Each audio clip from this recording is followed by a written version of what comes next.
¿Es grabar o es filmar también? No me Eh, arreglé, no me es peiné, filmar, pero porque no me sabes que peiné. este celular no viene con Con el pie. no viene con el pie, eso por un lado, y no viene con lo que sirve para grabar sonido nada más. Entonces el problema es que tuve que bajarle uno, pero me acabo de dar cuenta que solo graba cada 8 minutos. En cambio Ah, con esto ya hice una grabación a Napurí, ¿viste? no, no la conozco.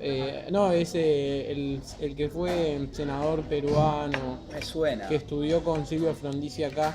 Ah, Bueno, con él se reunió con el Che. Bueno, con él hice con video ah, y grabó perfecto. O sea, bueno, nada más que tengo un poco de Parkinson, me parece, pero aparece muy. muy movido. Pero, Pero pero ¿cómo haces? ¿Pero lo apoyás en algo o lo tenés que tener en la mano todo lo el puedo tiempo? tener así, Pero te vas a calambrar la me mano. acalambré la mano. Es terrible. Bueno, ¿pero querés que empiece? Dale, dale. No, bueno, no. Te decía un poco, te cuento antes de que yo haya llegado al movimiento estudiantil universitario. Vos tenías, en el 83 se recuperan los centros de estudiantes con lo que se conoció como la primavera alfonsinista, que duró 2 años, fundamentalmente. ¿Duró hasta dónde? Fundamentalmente hasta la época del punto final y la obediencia debida. Entonces vos tenías como grupos políticos en la universidad, que yo me acuerdo, a la Franja Morada, claramente, y tenías el MNR, que era el Movimiento Nacional Reformista, que era el brazo estudiantil del Partido Socialista Popular. El partido intransigente hasta el 86 tenía un papel importante. Acordate que en las elecciones del 85 en la provincia de Buenos Aires ellos habían hecho una elección realmente muy buena, eligiendo varios diputados y demás, que era la Juventud Universitaria Intransigente. Ganan varios centros de estudiantes en la Universidad de Buenos Aires. En un momento llegó a parecer que podían disputar la hegemonía de la fuga. Lo que pasa es que después se dividen muy rápidamente, ¿no? Y vos tenés el Partido Comunista, que en la época tenía una política hacia la universidad bastante clara, y a partir del 87 creo va a construir el Frente Estudiantil Santiago Pampillón, que en realidad era una política que había hecho el PC de frente con sectores del radicalismo, del PI, del propio peronismo, que yo creo que en la perspectiva de ellos, que después va a cristalizar en el FRAL, en el Frente Amplio de Liberación, en el plano universitario ellos logran sumar a una parte de la Franja Morada, que era la Franja Morada Liberación, un sector del peronismo que no sé qué peso tenía en la JUP, o si existían varias juventudes universitarias peronistas, pero era el peronismo 26 de julio. Tenías también intransigentes por el frente, que serían el sector del PI, que iba con ellos, y el propio Partido Comunista. La hegemonía era del Partido Comunista, pero en algunos lugares, como en Córdoba o como acá en la Facultad de Ingeniería en la Universidad de Buenos Aires, era la Franja Liberación, ¿no? ¿Cómo? Cuando vos decís crisantrismo, No, bueno, entrismo, yo ¿cómo? todavía no dije ahora, pero yo no sé cómo fue. Lo que sí, había una estrategia política clara del PC hacia esos sectores. ¿Y qué pasa? Pudieron trabajar en la crisis de los demás grupos políticos. En ese sentido, digo, no sé si hubo un entrismo en el sentido más clásico, ¿no? En que el trotskismo habla de entrismo. Pero vos tenías una política específica de esos sectores que acabó con una alianza electoral en un congreso de la FUA, que hizo que el radicalismo, para ganar, la franja tuviera que aliarse al MNR. Entonces quedó el bloque reformista por un lado y el Frente Pampillón por otro. El MAS construyó una alternativa independiente ahí, ¿no? En la época, digamos, que eran los únicos que habían planteado una alternativa independiente. Que yo me acuerde, en esa época el Partido Obrero tenía muy poca muy pocos delegados en el Congreso de la FUBA. Confirma la fecha, yo creo que estoy hablando del año 87, por ahí. Creo que Sí, no sé si tenían incluso. Porque, por ahí no tenían. Por ejemplo, supongo que lo conocerás, Glavich. Sí. Me dijo que en Filo ellos eran, bueno, ponele 20, 30, pero que, o menos. Era muy difícil meter pero un que delegado tenían para la 1%, un 1% en las elecciones de Filo, o menos. Y probablemente, porque Glavich después fue de la Naranja, ¿no? Se fue del PO, pero en la época era UJS seguramente. Pero era de esa época, digamos. Y bueno, en Filo el PO tenía militantes, no sé si tenía fuerza. Lo mismo que en el ciclo básico común, ¿eh? Había militantes del PO, algunos, creo. Pero entonces, digamos, yo creo que hay un momento, vos tenés, yo creo que hay un primer momento que es lo que llamamos la primavera alfonsinista. Después de la primavera alfonsinista vienen las concesiones que hizo el gobierno radical, y vos hasta la primavera alfonsinista había unas ilusiones democráticas gigantescas en todos, digamos, ¿no? Yo creo que eso fue muy fuerte. Pero así como fue fuerte la primavera alfonsinista, fue fuerte en una parte de todos los grupos políticos el desencanto con esa primavera alfonsinista, cuando comienza la etapa de las concesiones, fundamentalmente, ¿no? Después de Semana Santa, ¿no? Yo creo que cuando Alfonsín dice que la casa está en orden y demás, yo creo que ese fue un punto fuerte de la izquierda, fundamentalmente del MAS y del PO, haberse retirado de la plaza y no haber firmado ese acuerdo de apoyo a la Constitución y a la democracia que exigía Alfonsín, que el PC lo acaba firmando. Yo creo que fue una actitud política importante. ¿Eso tuvo una repercusión en su crecimiento? Yo creo que en el largo plazo en el MAS sí, en el PO no necesariamente, digamos, pero igualmente estamos en un periodo que viene la crisis de los países del este europeo, la caída del muro de Berlín y demás, donde elementos del discurso del MAS podían pegar más claramente, ¿no? Porque yo me acuerdo que la idea del MAS era socialismo y democracia en Argentina y en el mundo. Digamos, muchas veces esa idea de socialismo y democracia aparecía la democracia sin una delimitación clara de clase, ¿no?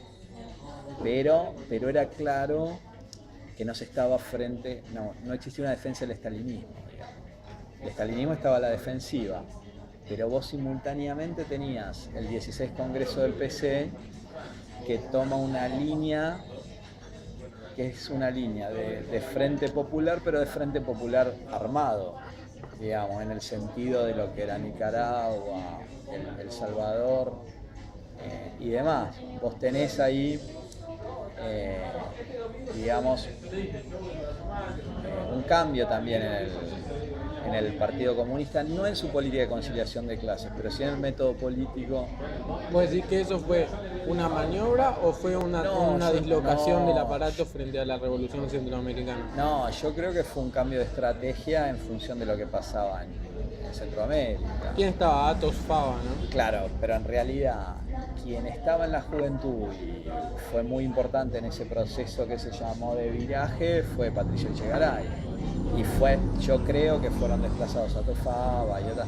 Nunca son desplazados seguramente totalmente, van a tener otras responsabilidades políticas en el plano internacional o con cuestiones financieras, pero dejan de ser las caras públicas más importantes seguramente, ¿no? Y hay un balance crítico a lo que fue el apoyo a Videla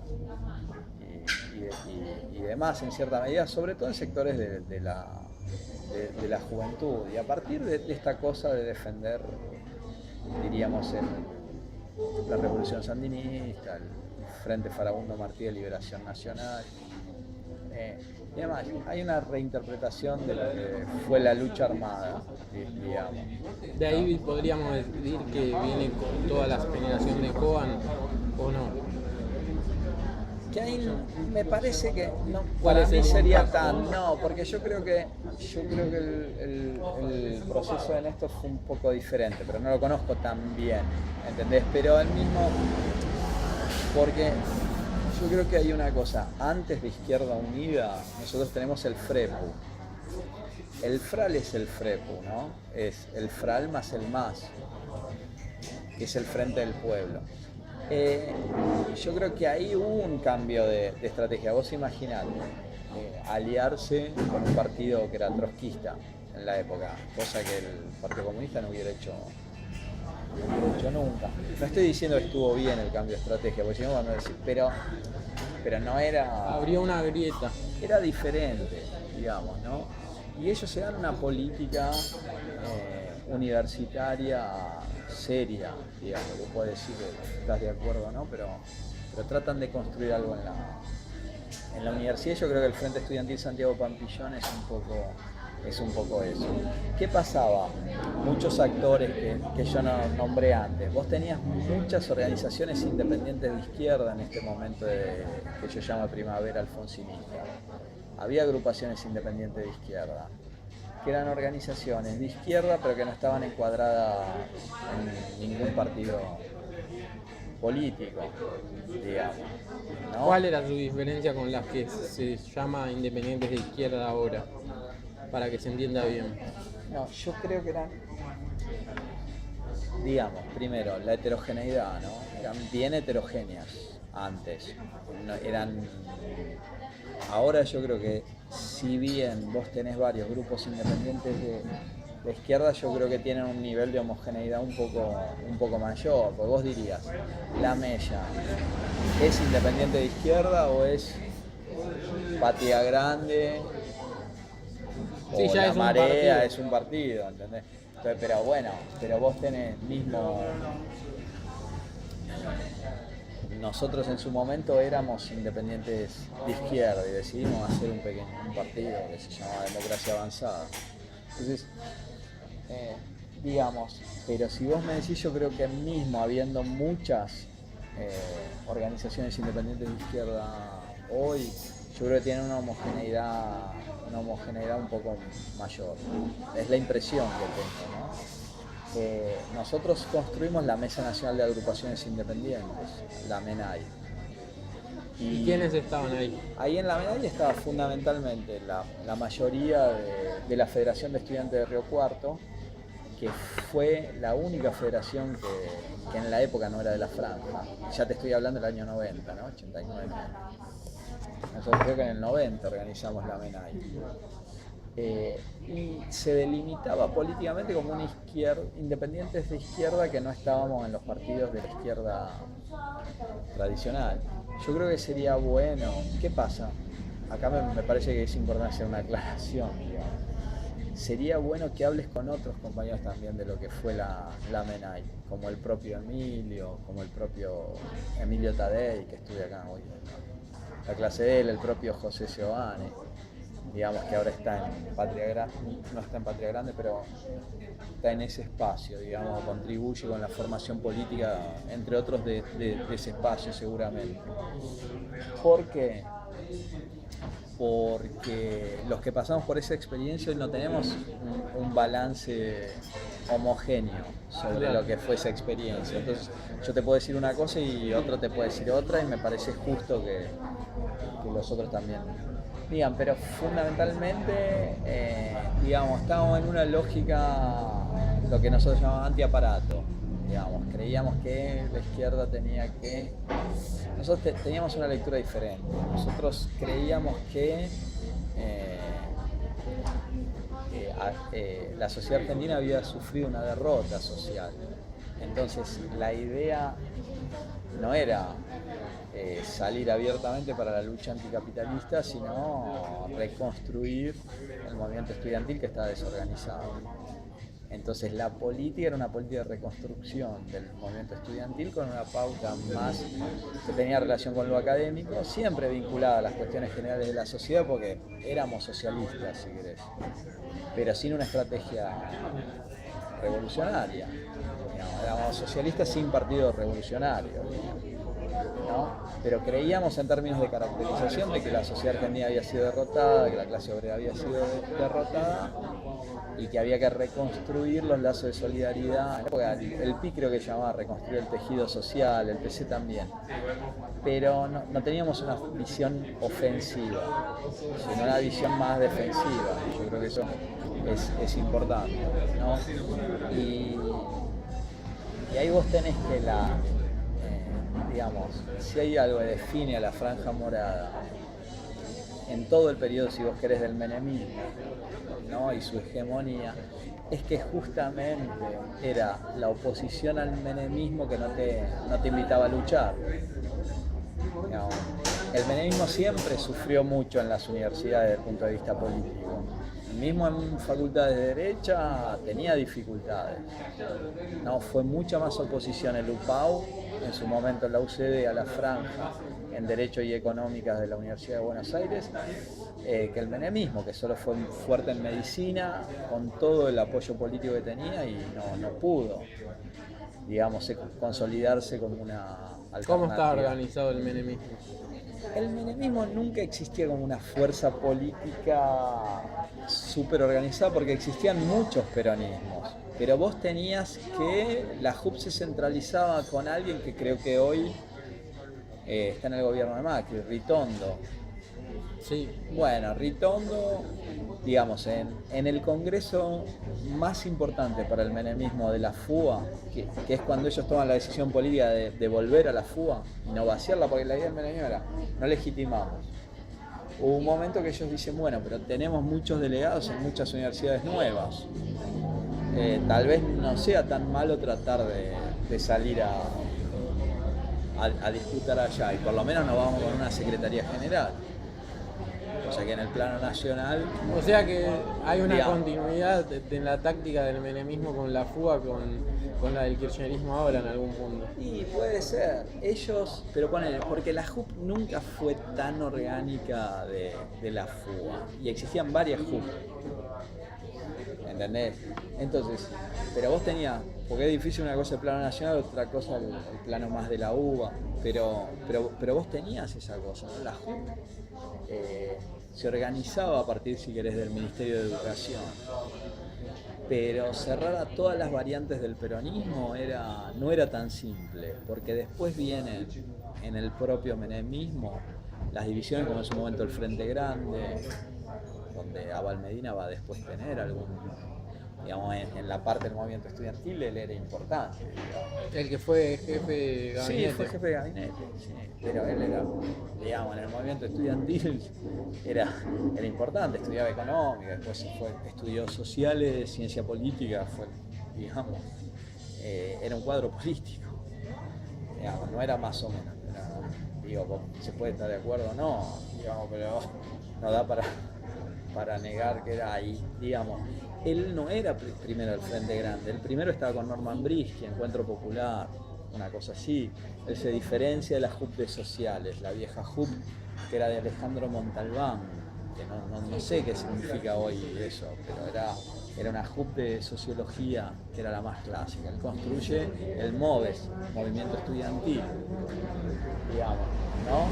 Pero mismo el MOVES, el primero está en Encuentro Popular, después se va para para el Frente Grande, ¿no?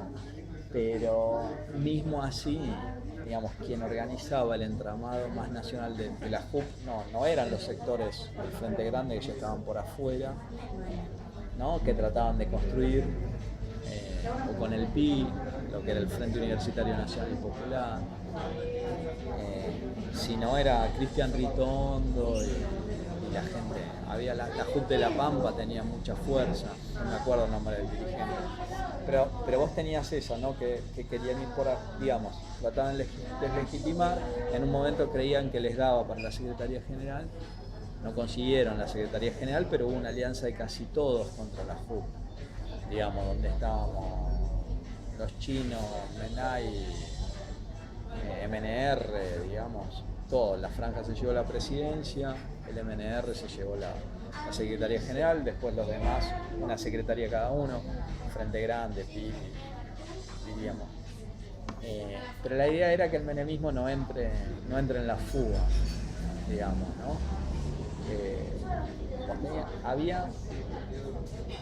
Yo creo que hasta el final del gobierno menemista vos tenés una característica en el movimiento estudiantil, tal vez por la propia defensiva del movimiento, pero también por estrategias políticas de las organizaciones, que era muy defensiva.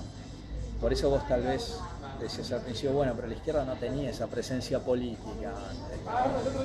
Siempre había muchas organizaciones de izquierda, no tenían tanta fuerza. Nosotros, con compañeros de base, conseguimos mantener 5 años el Centro de Filosofía en el peor momento de la ofensiva menemista, que era un centro, la UBA. Y la Federación de Río Cuarto la mantuvimos. ¿De qué años a qué años fueron más o menos? Mirá, CDB yo creo que debe haber sido del 89 o del 90 al 94, hasta que se hace el Frente Grande, Frente Unidad, Frente Grande y Partido Socialista ganan sin tener a nadie, ganan con el impacto de la política general en el interior de la universidad. Vos tenías todo un periodo donde se discutía la cuestión universitaria como por fuera del conjunto de las cuestiones más generales. ¿Entendés? Hilando un poco para atrás, me hace pensar que... Vos después sacás algo que te sirva de todo lo que estoy diciendo, porque es muy ecléctico lo que Sí, ya sé, yo también. Voy y vengo, ¿entendés? Yo también, pero por ejemplo... Pero por ahí te puede servir algo que digo suelto cuando voy y cuando vuelvo. Algo que por ejemplo pensé que me sonaba extraño en su momento cuando Glavich me habló de que decía no, porque nosotros criticábamos que la UJS no tenía una política para las carreras. Y bueno, vos decís que eso fue lo determinante. Ahora el peón no tiene nada de eso o muy poco y lo fundamental es que igual se desarrolla. Porque nosotros creíamos, ¿cuál era el problema? Nosotros nos decían que éramos el UPAU de la izquierda. Pero vos, para que te diga UPAU, que era digamos la organización de la derecha liberal, ¿cuál era la crítica del UPAU a los centros de estudiantes? Discuten la revolución sandinista y no se preocupan por los problemas de los estudiantes. ¿Cuál era la lectura? No, pero todos, si querés, nos upaizamos. Porque esa cosa de tener una cátedra libre Karl Marx o Che Guevara no existía en el universo de la izquierda, una política específica para la universidad. ¿Entendés?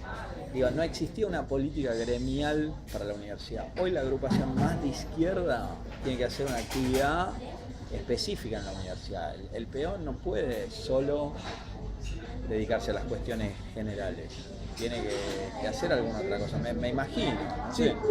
¿Entendés? No solo porque lo gremial, ahora sí, bueno, tiene un peso, pero pero puede estar mucho más vinculado a lo político, como está sin duda, ponele. Digo, vos traes Marx a vuelta, ¿no? Es espectacular, tenés 800 personas, Wendy Goldman, 800 personas. Pero es una actividad política importante, pero que está dentro de la universidad. Bueno, pero no es una política gremial. No, pero vos, porque está politizada y no es corporativa. En el momento que había, vos tenías muchas actividades que tenían relación con lo político académico, por llamarlo, en un momento. Pero eso te obligaba la propia lógica, ¿entendés? La propia lógica estudiantil en el momento. No es que hay digamos, las organizaciones tenían que hacer actividades para estar más cerca, si querés, de los estudiantes. Hay una mediación mayor, si querés, entre la totalidad y la particularidad. No me imagino yo al mate en sociales sin la cátedra Che Guevara, que fueron ellos los fundadores en la época. Que es una actividad que discutís política más general, pero es una actividad en la universidad propia, alternativa, si querés, puede estar de acuerdo, ¿no? El perfil, o lo mismo la cátedra Kalmar, la cátedra León Trotsky. Hoy tenés 500, no existía mucho eso en la izquierda. Entonces, frente a esa crítica de Lupau, la franja transforma solo en servicios. La izquierda hace actividades y trata de politizar. Pero era importante, por lo menos nosotros consideramos importante tener una política de izquierda en lo académico. Que nosotros nos llamaban la izquierda académica, alternativa de izquierda, alternativa estudiantil. Pero la idea era en la perspectiva de una reorganización del movimiento estudiantil a partir de una pauta propia, específica, digamos. No es que negás que tenés que contribuir con la lucha de clases más general, pero era nuestra visión antes, qué sé yo. Si vos me preguntas hoy, también yo por ahí. Una cuestión que debe estar, después hay que analizarlo mejor, es que la atomización era mucho mayor antes del 2001 que después. Claro, pero porque vos tenés una cosa. Antes del 2001 era una cuestión ultra defensiva. ¿Qué es lo que yo creo que fue lo bueno que tuvo nuestra generación? Que cuando Menem privatizó todo, conseguimos que no haya privatizado tanto. Los tipos querían arancelar la universidad. Yo no sé si ahora está de moda esa discusión. Los tipos querían arancelar. Hoy no podés arancelar la Universidad de Buenos Aires. Pero había muchos que defendían el arancel. Y había una ofensiva política tremenda. Perdimos con la ley de educación superior, pero fue una lucha gigantesca. Se ocuparon universidades. Los chinos tuvieron una influencia también en la época. Sí, ¿no? Tres fuerzas que te quería preguntar es: uno, el PCR; otro, el MTP, y no sé si existía, pero en su momento tuvo un peso, Libres del Sur. Bueno, mira, el PCR siempre tuvo una política específica para la universidad, si querés. Y ellos construyen, yo creo que después del 92, por ahí, la CEPA, que era la corriente estudiantil popular antiimperialista. Estamos hablando de los chinos del PCR, porque Vanguardia Comunista, digamos, el Partido de la Liberación era más chiquito. Pero entonces, ¿ellos qué hacen? Ellos consiguieron una buena articulación en la FUA y tenían un cuadro fantástico que era Santiago Slominsky, ¿no? Que ahora creo que está en el Comité de Reconstrucción del Comunismo Revolucionario. Y creo que está en Bahía Blanca, en Movimiento Obrero, creo. Por lo que veo, por las publicaciones de ellos. Pero en su momento, él fue el cuadro que yo creo que podés hablar que organizó la CEPA. De verdad, no sé en qué está ahora la CEPA, pero que era un poco eso. Y ellos tenían una fuerza real y construyeron bien la base a partir de un inicio un poco más superestructural. Ellos utilizaban muy bien su secretaría en la FUA, que creo que era Asuntos Estudiantiles, para construir su propia fuerza, y avanzaron mucho. Avanzaron con agrupaciones que eran chinas y agrupaciones más amplias, porque la CEPA eran los chinos, pero también eran otras agrupaciones independientes más heterogéneas, pero acababan sumando un poco en esa fase, ¿no? Existía un poco una adaptación. Desde la izquierda aún hoy se le sigue cuestionando su política con la franja. Pero yo te digo una cosa, ellos en realidad, dependiendo del momento, digamos, ellos eran los únicos que ellos no tenían mucho problema de hacer alianza con la franja contra el menemismo, que era un límite que poníamos otras agrupaciones. Más ellos sí. Pero habría que saber si en realidad era una táctica que ellos tenían preparada por si no le daban los votos para entrar en un frente diferente, o si realmente creían que que tenían que estar con la franja. Es decir, era más una cuestión de política electoral. Bueno, queremos una secretaría en la FUA la vamos a mantener. Entonces para eso nuestros votos van para allá, o si realmente tenían una convicción. ¿Por qué? Porque de hecho en nuestra época, cuando le daban los votos para no cerrar con la franja, no cerraban con la franja. ¿Entendés? No conozco otras cosas, pero yo creo que era más una cuestión de presión a todo el mundo para una negociación mejor que una cosa. Lo que no significa que en otros niveles no pueda haber habido acuerdos y propio hasta caracterizaciones. Ellos estaban con la cuestión maoísta, el enemigo principal es el menemismo, que ellos habían apoyado en el precupo. Ellos participaron de la alianza que llevó a Menem al gobierno. Después tuvieron un periodo de abstención electoral muy grande. Pero bueno, entonces ellos tenían un poco esa línea, ¿no? El enemigo principal es el menemismo, el enemigo secundario sería la franja. Vos podés, la contradicción principal, la contradicción secundaria, ¿no? Tenía una visión claramente maoísta en ese momento, ¿no? Y me preguntaste por otro. El MTP sí existió alguna vez en la universidad, existió un poquito en la Universidad de Buenos Aires. Y antes de que yo entre a militar, casi de hecho. ¿Sabes por qué me acordé del MTP? Porque el que ahora es secretario de Cultura o ministro de Cultura de Macri, Hernán Lombardi, sí, era él militante era de la franja. De la franja. Y él era de la franja que no baja las banderas, creo, de la JR. Estaba con Batalla, Pablo Batalla. Y cuando hace poco estuve leyendo un informe que supuestamente se había desclasificado de la CIDE y que se había publicado con motivo de lo de la tablada, decían en ese informe que Hernán Lombardi era el que se reunía con uno de los de la dirección del MTP. Puede ser, pero no me consta. En realidad siempre lo que decían era que que la relación era Provenzano Silvia, digamos, ¿no? Pero eso es lo que dice más la literatura. Yo lo que te puedo decir es lo siguiente. No me refiero a una cuestión conspirativa, sino a las alas que habían en la franja, eso, más allá de su presente. Bueno, pero tal vez porque ahora me estoy confundiendo un poco, pero yo creo que Provenzano es el que tenía más relación con los radicales del MTP, ¿no? Y el propio Pablo Baños venía del área de derechos humanos. Pero yo creo que ahí con el MTP se da una mezcla rara de cosas, digamos.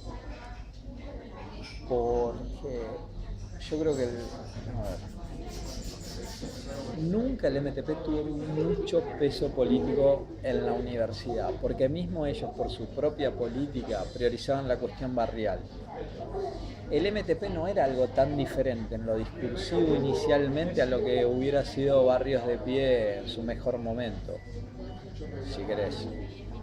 ¿Por qué? Porque en realidad el MTP sacaba una revista que era entre todos los que queremos la liberación. Entonces ellos habían hecho un balance de lo que era el PRT y demás, el grupo de Gorriarán seguramente. Habían hecho un balance y esa es historia más conocida, digamos, ¿no? Pero entonces, ¿ellos qué hacen? En la universidad tenían poco peso político, si bien existían tal vez en alguna alianza con el PI en sociología, en la época un poquito anterior a la tablada. Yo creo que el único lugar donde presentaron lista propia, que me acuerde, era en comunicación de la UBA, cuando comunicación estaba fuera de sociales todavía, no existía la facultad de sociales, el año anterior, digamos. Pero sin mucha fuerza en realidad, ¿no? Pero yo creo, ¿dónde prende esta cuestión? Y un discurso súper amplio, ¿no? Al golpe lo derrotamos entre todos. Y un discurso, yo creo que ahí en el MTP se mezclan dos cosas que fueron una combinación mala y terrible. Ellos creían en la caracterización alfonsinista, democracia o dictadura, sin hacer un análisis de las fuerzas sociales y las fracciones de clase que podrían apoyar un golpe de Estado o no dependiendo de los intereses económicos. Diríamos, frente populistas con 39 grados de fiebre. No, pero que ellos estaban, digamos, porque una cosa era el discurso alfonsinista desde el Estado, que polarizaba para capitalizar políticamente, pero de ahí a vos creer que en una Argentina donde el conjunto de las clases dominantes defendían el régimen político democrático, esa carta, digamos, ese apoyo a la Constitución y a la democracia firmada por la sociedad rural, por la Unión Industrial y por todos los partidos del régimen. El Partido Obrero y el MAS fueron los únicos que no firmaron. Todos los demás firmaron, lo firmaron todos. Entonces, y el discurso era democracia o dictadura. Pero bueno, ¿cuáles eran los fundamentos económicos y políticos que podían decir, bueno, un levantamiento militar no es un golpe de Estado? Ellos hacían una separación entre política y economía como hacía el alfonsinismo.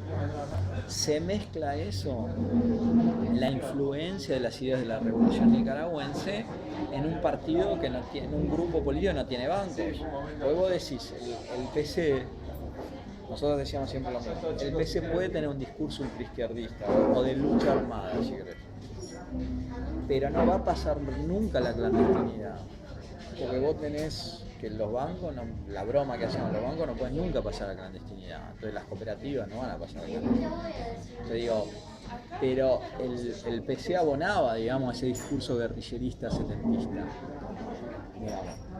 En ese punto, yo creo que el MTP compra el discurso alfonsinista más ellos, una cosa, digo, porque una cosa dice, compran el discurso del PC, digamos. Ellos habían tenido un papel importante en Nicaragua, no era un papel secundario, no, ellos estaban en Nicaragua, digamos, el grupo de Gorriarán Merlo. Ellos son el grupo, no el MTP, pero bueno, era el grupo del PRT que asesina a Somoza, digamos, en Paraguay. No es una cosa, digamos, ellos tenían una relación real con Nicaragua, independientemente del discurso del PC, si bien el discurso del PC te sirve para legitimar en franjas más amplias, pero el discurso entre todos no era un discurso guerrillerista no, era justamente, digamos, un balance que aparecía como crítico. Después hay una lectura política horrible que lleva a la catástrofe, lo que no significa que hay que continuar exigiendo que los desaparecidos, digamos, No pasa nada. juicio y castigo a los que... Sí, por supuesto. ¿Entendés? Una cosa así. Pero entonces yo creo, en ese punto el MTP no... Gracias. Por favor.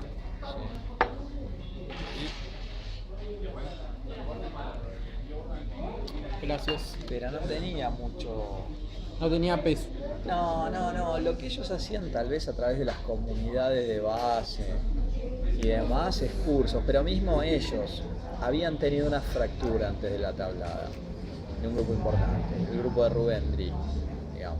El grupo de Rubén se va porque el grupo de Rubén comienza a entender de forma diferente que lo que se viene, pero ellos tenían esa idea, bueno, Cristianos por la Liberación también, Puigane era de la dirección del MTP, me parece, no, habría que verificar eso, pero entonces vos tenés un poco eso, lo que no significa que el juicio a la tabla fue una farsa, no estoy diciendo, y que ahí, digamos, y la posición del MAS, no sé si fue la mejor, creo que no, ¿entendés? Pero digamos, en realidad, cuando fue lo de la tablada, no sabíamos que habían sido ellos. ¿Entendés? Eso es terrible, porque una organización política que hace una acción política militar y no se reivindica tan rápidamente, es un problema para toda la izquierda. No, porque hubo represión, hubo establecido varias cuestiones, ¿no? En ese punto, digamos, yo creo que, pero ahí ya hay 500 estudios mejores, digamos, pero ellos rompen con cierta lógica, digamos, es lo último del setentismo, pero rompen con cierta lógica setentista. No me imagino un grupo político no reivindicando rápidamente una acción político-militar, sea Montonero, sea... Ahí hay una lógica diferente y que es bastante complicada políticamente, ¿no? Pero yo creo que eso, en términos universitarios, no, digamos, particularmente como yo estaba en ciencia política en la época, que estaba todavía separada, creo.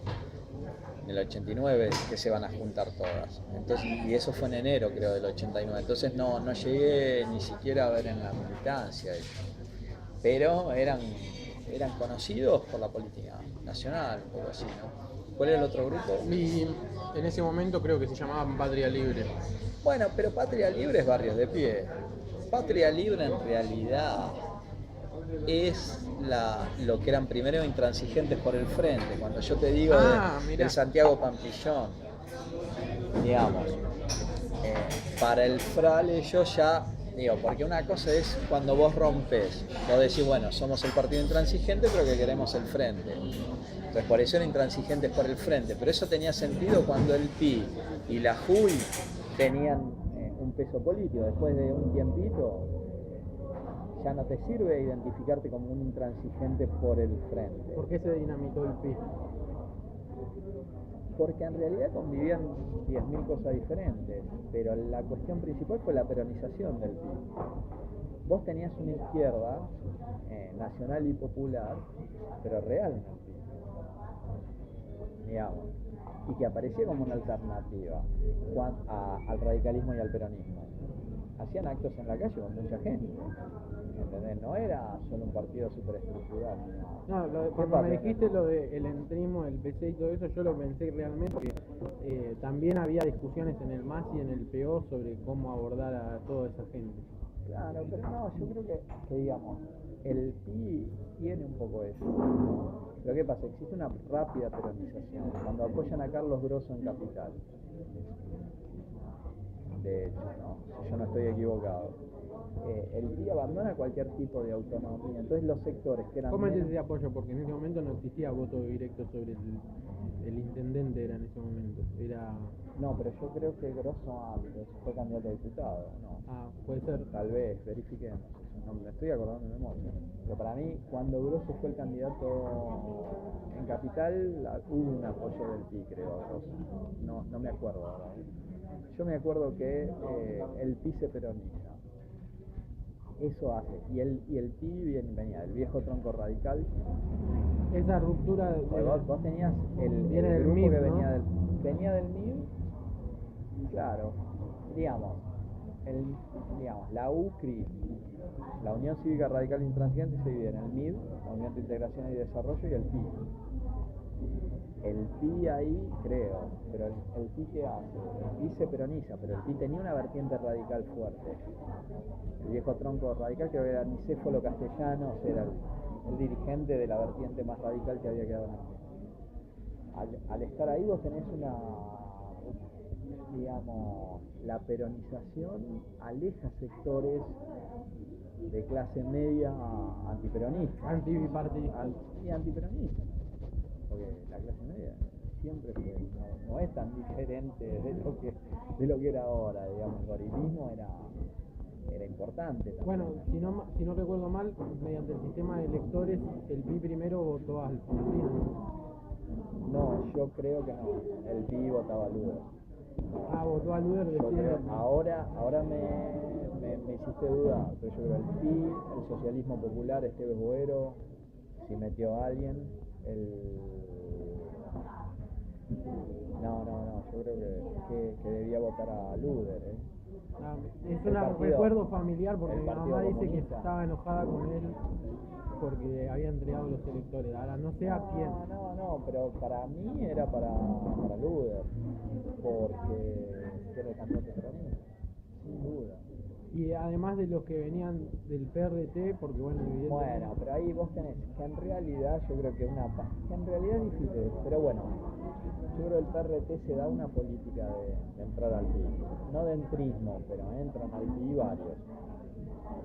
Pero hay que ver cómo entran, qué grupos entran, porque vos decís Marcelo Vincentini, viene del PI, Marcelo Vincentini creo que era de lo que se llamaba La Banda, que era el grupo que dirigía el PI de Capital de la época. Era un importante referente. Tumini viene del PI de Córdoba. Los dos fueron expresos políticos del RT. Pero Tumini viene de Córdoba. Tumini es quien arma Patria Libre. Pero primero era la corriente... No, primero era Intransigentes por el Frente, no me acuerdo cómo se llama. Era Intransigentes por el Frente y después hacen la corriente nacional Patria Libre después del FRAL. En Izquierda Unida, yo creo que ellos estaban en el bloque con el Partido Comunista ya como corriente nacional Patria Libre, ¿no? Que en realidad eran el verdadero PI, digamos, era el PI Nacional Popular y Revolucionario. La militancia de base del PI. Sí, puede ser, una parte importante, porque el PI siempre mantenía, el PI mantenía un grupo fuerte en La Plata, en la Universidad de La Plata mantenía Jujuy hasta bien después. En Capital, Puricelli, a su manera, no sé si tenía mucha base, pero superestructuralmente siempre se movía. ¿Entendés? Gabriel Puricelli.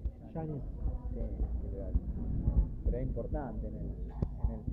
No conozco tanto al dedo, viste, la síntomas de ellos, pero ponele, ellos tenían en farmacia, existían en farmacia como oposición a la franja y como había nada más que 2 listas, agrupaban a toda la oposición, ¿no?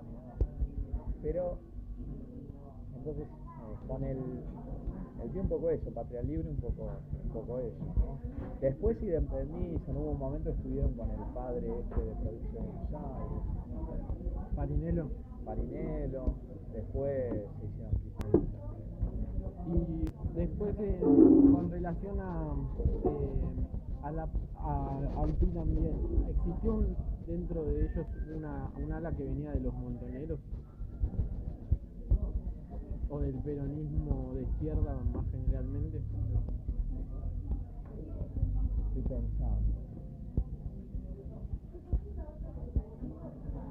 Que yo me acuerde así, no, yo me acuerdo del viejo tronco radical y de algunos que fueron PRT, ¿no? Vos tenías algunos que venían de la UCRI, digamos, ¿no? O decía el propio Allende. No me estoy acordando así que vos me digas, puede ser que haya habido. Lo digo porque, por ejemplo, del peronismo de izquierda, ¿dónde va eso después de la vuelta de la democracia? ¿En dónde recalan ellos? Yo creo que ellos siguen de diferentes formas, porque Montonero decidió volver al PJ y ellos eran el peronismo revolucionario. Dentro del PJ vos tenías lo que se llamaba peronismo revolucionario y ellos eran peronismo revolucionario.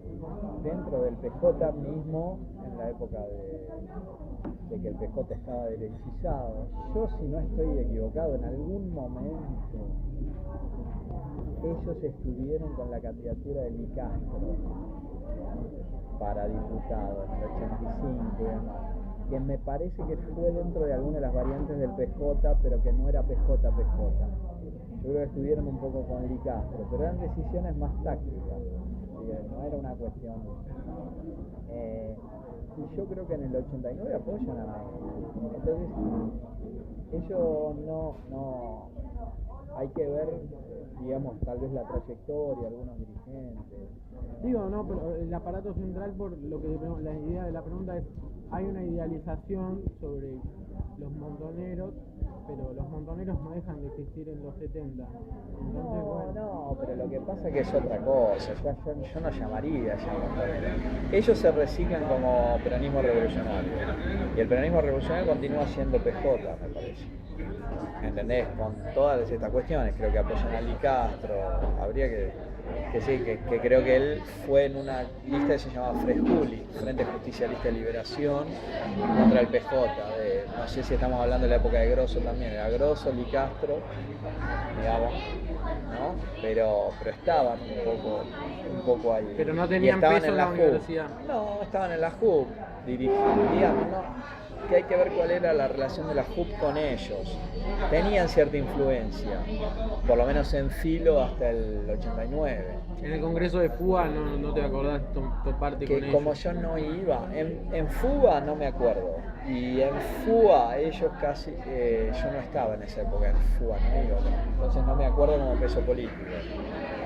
Tal vez hubiese en el interior en algunos lugares, ¿no? Que uno no se da cuenta. Económicas, vos la otra vez me lo habías dicho como un lugar de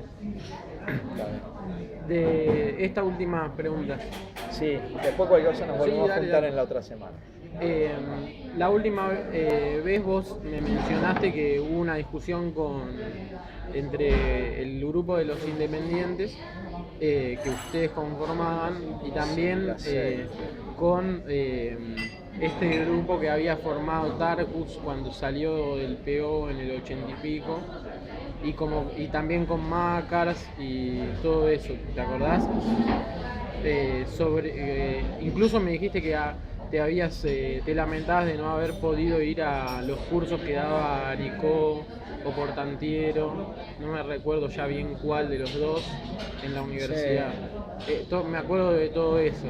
¿Cómo era la influencia que había ideológicamente sobre esos grupos y por qué no hubo una alianza entre ustedes y el MAS? Porque bueno, el PO decís que no era tan significativo en ese momento. No, que en realidad lo nuestro era más raro todavía. En las internas abiertas de Izquierda Unida, nosotros apoyamos al MAS. Pero porque éramos de izquierda y estábamos en contra del PC. Digamos, éramos antiestalinistas en términos más generales. El MAS precisaba cierto apoyo político porque aparecía como muy sectario, entonces vos tenías hasta tipo del PI que apoyaban al MAS. Entonces nosotros hicimos un poco izquierda socialista independiente como una forma de apoyo externo al MAS.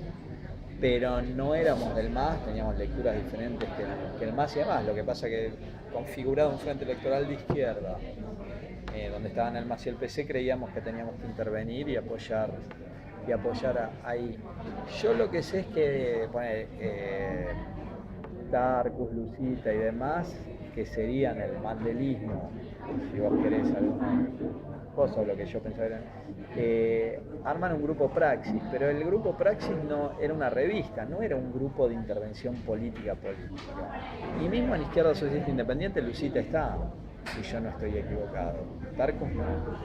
Entonces yo creo que las diferencias entre Macars y Tarkus hay que buscarlas más en Bélgica. Yo no me acuerdo un poco bien cuáles eran más específicamente. No, pero ponele, Macars militaba. Yo no me...